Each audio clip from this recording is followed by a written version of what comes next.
Défis et perspectives d'une Union africaine en quête de réforme, seconde partie de ce numéro de votre émission Invité Afrique avec Dr Serge Michel Kodom, président de la commission intersectorielle chargée de la coopération internationale, la promotion de l'agenda 2063 et de l'ECOSOC.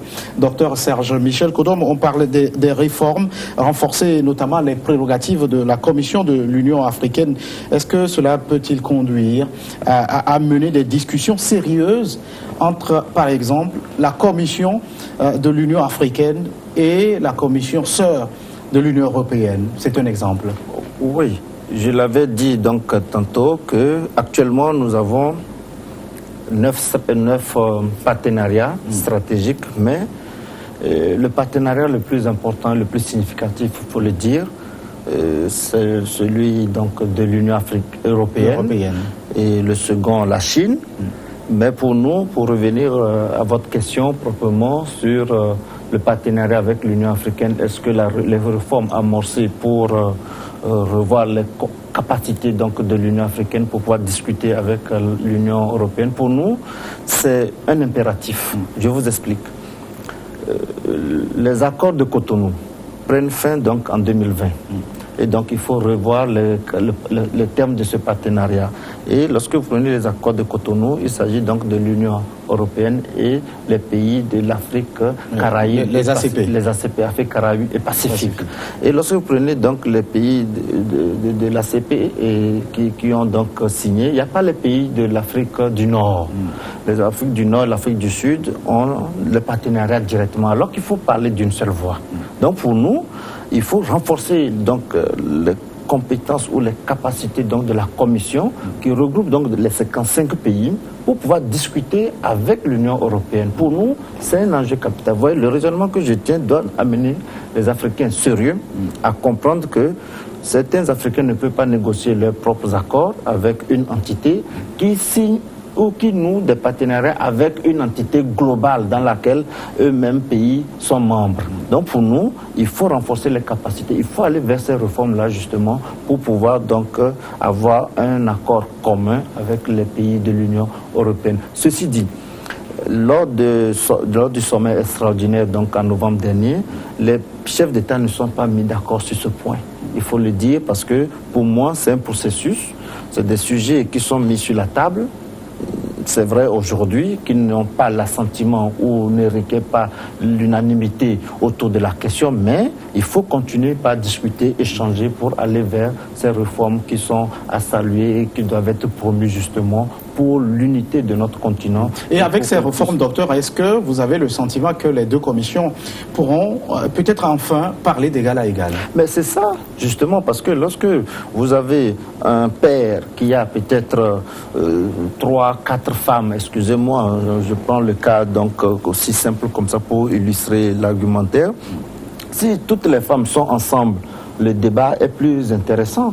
Imaginez les 4 femmes se réunissent et elles parlent d'une seule voix avec le père, le chef de famille, mais les débats seront plus intéressants. Mais lorsque ces 2 femmes ou bien 3 femmes qui sont là et une autre est à côté pour venir renégocier après, le chef de famille sait que, écoutez, il y a une division. Et donc pour nous, en étant ensemble, on sera plus fort. On le dit souvent et ça s'illustre. Vous savez, lorsque vous prenez les accords ACP, en réalité, ça n'arrange pas les pays africains. Et le Maroc, l'Égypte, la Tunisie le savent et ils ont des partenariats spécifiques. Pour nous, il faut aller parler d'une seule voix avec l'Union européenne.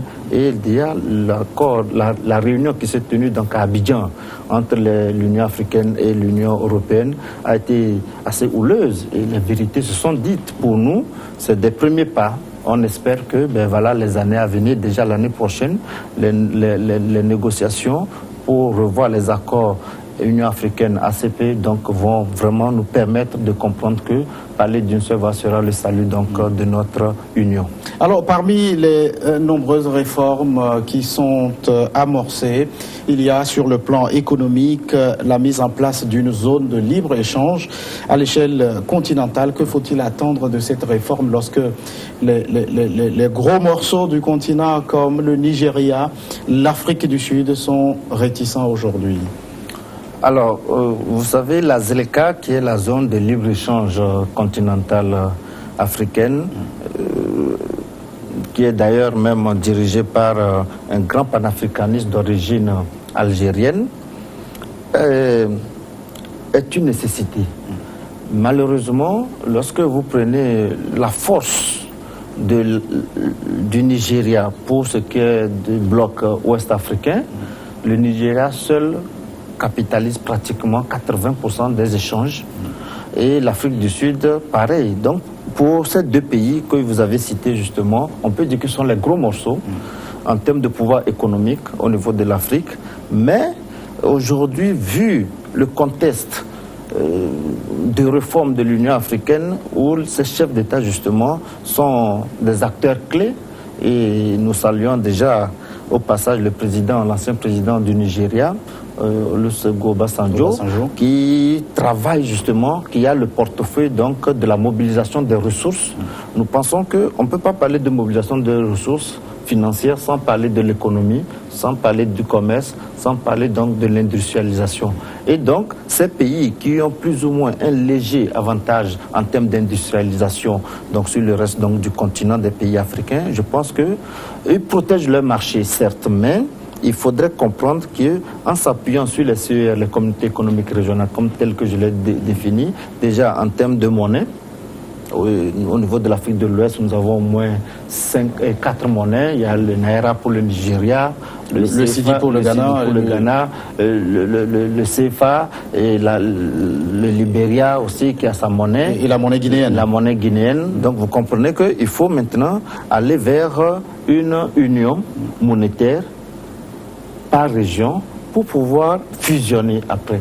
Donc, si vous arrivez déjà à avoir une union monétaire, vous comprenez qu'il y a déjà une ouverture, une zone de libre-échange au niveau de la région, au niveau de la zone. C'est ça qui est important pour nous. Nous avons participé d'ailleurs à Dakar le mois de novembre dernier à un atelier sur justement le sujet de la zone de libre-échange en associant donc le secteur privé et la société civile qui ont aussi leur mot à dire. Vous imaginez qu'on peut beau faire des réformes, mais si on n'intègre pas le secteur privé, les hommes d'affaires qui injectent, qui investissent dans ces pays, qui contribuent à l'industrialisation donc de ces pays, de comprendre ce que c'est que cette zone de libre-échange, les avantages. Donc il y avait nos amis du Nigeria qui étaient là. Je pense qu'avec ces réunions très ouvertes, ça permet de comprendre qu'aujourd'hui, plus nous serons ensemble pour défendre notre position commune, petit à petit, nous ferons donc de cette union un véritable outil d'intégration et de développement du continent. Est-ce que l'ouverture d'une zone de libre-échange sera-t-elle incompatible avec les intérêts de ces puissances comme l'Afrique du Sud et le Nigeria? Alors, ce qu'il faut retenir fondamentalement, c'est que les intérêts de ces pays, c'est qu'aujourd'hui, il y a des pays qui ont un très faible niveau d'industrialisation. Et donc, pour le Nigeria, par exemple, on prend le contexte ouest-africain, imaginez un seul instant qu'on ouvre. Voilà. Donc, eux, ils essaient de protéger leur marché parce qu'ils produisent beaucoup, ils peuvent vendre à l'extérieur. Donc, venir implanter des unités non productives intéressantes au Nigeria ne les arrange pas. Donc, pour eux, c'est de protéger le marché pour pouvoir produire en quantité et vendre et avoir plus de devises. Donc c'est l'exportation en interne et c'est ça l'enjeu. Donc ouvrir, c'est comme si on venait diminuer la part de leur marché en termes d'exportation. Avez-vous foi, docteur, à la réussite de cette réforme? Certains observateurs sont même allés jusqu'à dire qu'il s'agit là d'un bébé mort-né. Non, pour moi je suis encore optimiste dans la mesure où c'est un processus. Qu'on le veuille ou pas, ça va s'imposer à nous. Vous savez, c'est comme la Chine aujourd'hui. Il y a peut-être 15 ans, 30 ans, les gens disaient, voilà, la Chine ne peut pas tenir économiquement, dépasser les États-Unis. Mais lorsqu'on voit les indicateurs, lorsqu'on se projette, on se dit aujourd'hui qu'avec l'Union africaine, on ne peut pas ne pas aller vers une zone de libre-échange. Déjà, vous voyez déjà le passeport africain qui a été donc présenté à Kigali. Personne ne croyait. Mais aujourd'hui, il est là, on le voit. Maintenant, il faut voir les mesures d'application pour pouvoir l'imposer à tous les États. Et c'est ça qui permet au bloc régional, les communautés économiques régionales, d'accélérer le processus d'intégration au niveau régional pour pouvoir fusionner. Donc, à l'horizon 2025, tenez-vous bien, Gaëtan, on sera sur ce plateau, s'il plaît, pour discuter de l'effectivité donc de ces zones. Mais en attendant, aujourd'hui, il y a plusieurs projets d'intégration sous-régionaux qui piétinent. Est-ce qu'il ne s'agit pas d'une illusion de l'imaginer à l'échelle continentale? Quand on prend les blocs sous-régionaux, vous avez parlé de la CEDEAO, il y a l'Afrique australe, il y a l'Afrique centrale. Alors, vous savez, ce qu'il faut retenir au niveau du fonctionnement de communautés économiques régionales, c'est que ce sont des processus. Aujourd'hui, vous prenez le passeport de la CEDEAO, vous allez dans tous les pays sans que vous ne subissez des tracasseries douanières, etc. C'est déjà quelque chose d'acquis. Pour nous, sur le plan économique, cela va s'imposer. Mais ça prendra du temps. Lorsque vous prenez certains pays dont le pouvoir d'achat, on prend même la Côte d'Ivoire et le Togo. Ça prendra du temps, combien de temps concrètement? Pour nous, c'est une question de décennies. Dans 5-10 ans, cette affaire sera réglée. Parce que vous prenez par exemple le cas de la Côte d'Ivoire. Lorsqu'il faut libéraliser donc, la zone, le médecin togolais peut aller en Côte d'Ivoire. Le médecin togolais aujourd'hui, le salaire qu'il gagne comparé à celui de l'ivoirien, médecin ivoirien, c'est 3 fois, voire 4 fois. Donc, si on n'arrive pas à harmoniser les politiques monétaires, budgétaires au niveau donc, de nos pays, ça peut créer des déséquilibres. C'est justement ce qui fait peur à certaines puissances économiques africaines, dans le Nigeria et l'Afrique du Sud, qui craignent aujourd'hui que, ils risquent d'être inondés, que des gens, parce que vous êtes Togolais, vous pouvez venir avoir les mêmes avantages qu'un Nigérien au Nigeria, ils risquent de ne pas pouvoir maîtriser certain nombre de flux migratoires en interne autorisés. C'est ça l'enjeu, vous comprenez? Donc, si économiquement, certains se sentent forts pour pouvoir protéger leur espace, c'est qu'ils sont en train de voir qu'est-ce qu'ils gagnent en ouvrant leurs frontières, qu'est-ce qu'ils gagnent en libérant donc leurs zones économiques en termes de libre échange donc commerciaux et des biens matériels. C'est un peu l'enjeu, mais nous restons optimistes parce que depuis bientôt 3 ans, avec l'agenda 2063 qui a été adopté par les présidents africains, c'est comme le document de base sur lequel les points seront écorchés. C'est la bréviaire de l'Union africaine. De l'Union africaine. Et ça a été accepté par tous les États. Donc vous comprenez que c'est une question de résistance en termes de pensée économique, de protéger le territoire. Mais ça finira par s'imposer parce qu'il y a une élite de nouvelles personnes qui vont venir défendre des enjeux, la vision du panafricanisme. Et là, nos frontières risquent vraiment de tomber. Et c'est tout notre vœu, l'espoir de voir nos frontières vraiment être désintégrées progressivement pour permettre à ce que l'Union à une Afrique entièrement intégrée et solidaire. Le Rwandais Paul Kagame va passer le témoin à l'Égyptien Abdel Fattah al-Sisi pour une durée d'1 an. Son arrivée aura-t-elle un impact sur ces réformes? C'est vrai que pour nous, en étant optimiste avec l'arrivée donc du président égyptien en février prochain, le même engouement ne sera pas peut-être observé parce que le président Paul Kagame porte le flambeau des réformes. Et vous savez, le président égyptien, l'Afrique du Nord est confrontée à des problèmes qui ne sont pas abordés aujourd'hui au niveau continental. Je cite volontiers le problème libyen. Vous comprenez qu'on ne peut pas continuer à ignorer les souffrances du peuple libyen aujourd'hui. Et pour moi, je pense qu'il va essayer de prioriser certaines actions sur le cas de la Libye dont je viens de mentionner, mais les réformes vont continuer parce que déjà au niveau de la Commission de l'Union africaine, il y a une unité qui a été déjà créée pour la mise en œuvre donc des réformes. Donc cette unité est là, il y a des fonctionnaires, il y a du personnel qui travaille déjà, et donc ils vont continuer le travail, mais sur le plan politique, vous allez constater qu'il y aura certains dossiers qui seront mis en avant. Tout ça pour le bien donc du continent, parce que je dis le peuple libyen, c'est le cas de la Libye, je suis sûr qu'il sera mis en avant sur l'agenda du président égyptien. Vous présidez, docteur, la commission intersectorielle chargée de la coopération internationale, la promotion de l'agenda 2063 et l'ECOSOC. Comment gagner le pari de l'intégration africaine pour passer notamment d'une Union africaine des États à une Union africaine des peuples? Alors, à ce niveau, je pense que c'est une marche aussi. Déjà, nous étions au Kenya, à Nairobi, courant au mois de décembre. C'était du 7 au 14 décembre dernier, pour renouveler la 3e Assemblée générale donc, de l'ECOSOC, qui est le Conseil économique et social de l'Union africaine, où il y a eu des départs et des nouvelles arrivées. Et on peut citer volontiers qu'il y a un progrès. Nous avons obtenu une augmentation d'adhésion des organisations de la société civile de 40%. Ça veut dire qu'il y a beaucoup d'organisations qui s'intéressent donc à ce conseil. Et vous savez, au niveau du Togo, il y a 2 organisations qui ont été élues. Et pareil pour la plupart des pays africains aussi.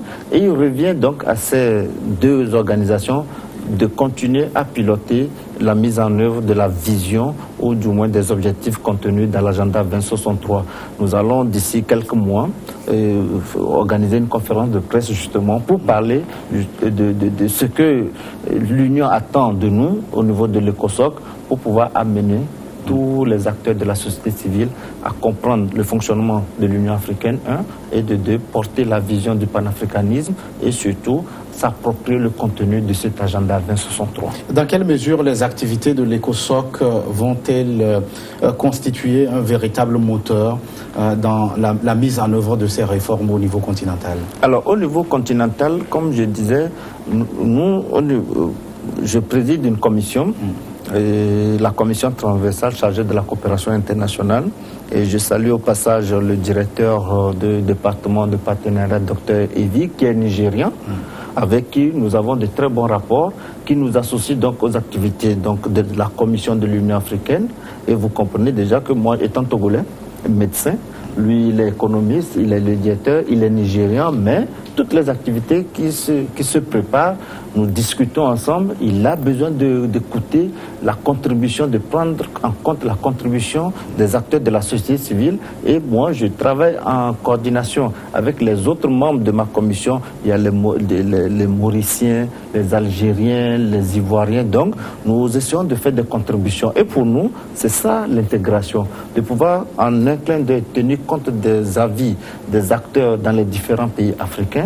Je pense qu'il y a de bons jours devant nous parce que aujourd'hui, c'est une question d'aller vers un objectif commun en étant inclusif, en écartant personne, parce que les acteurs non étatiques, les acteurs de la société civile ont leur mot à dire dans l'intégration africaine. Docteur Kodom, très rapidement, nous sommes arrivés à la fin de cet entretien. Si vous aviez un message, quelle sera sa teneur?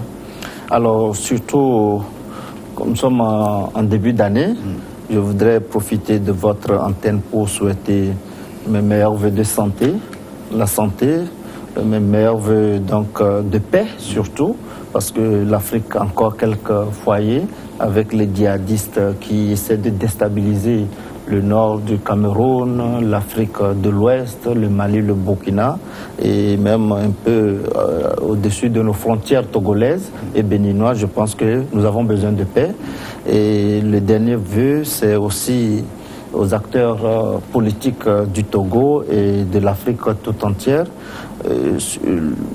et surtout de la RDC qui vient de faire les élections et qui attend donc les résultats. Les élections auxquelles nous avons pris part d'ailleurs, nous souhaitons que l'Afrique voit grand et que les acteurs africains qui s'occupent donc du processus électoral ou politique jouent un franc jeu pour que les meilleurs gagnent. C'est le vœu que je voulais donc souhaiter au peuple congolais, au peuple togolais, au peuple africain, parce que nous sommes des petits villageois, nos pays constituent des villages. Et donc nous sommes une seule famille, un seul pays. Nous devons penser Afrique pays pour que nous puissions avoir des idées convergentes pour amorcer un véritable développement économique. Merci, docteur Serge Michel Kodom, d'être passé sur ce plateau. Vous êtes le président de la commission intersectorielle chargée de la coopération internationale, de la promotion de l'agenda 2063 et de l'ECOSOC. Merci à vous qui êtes restés en notre compagnie. À très vite pour un nouveau numéro de votre émission Invité Afrique.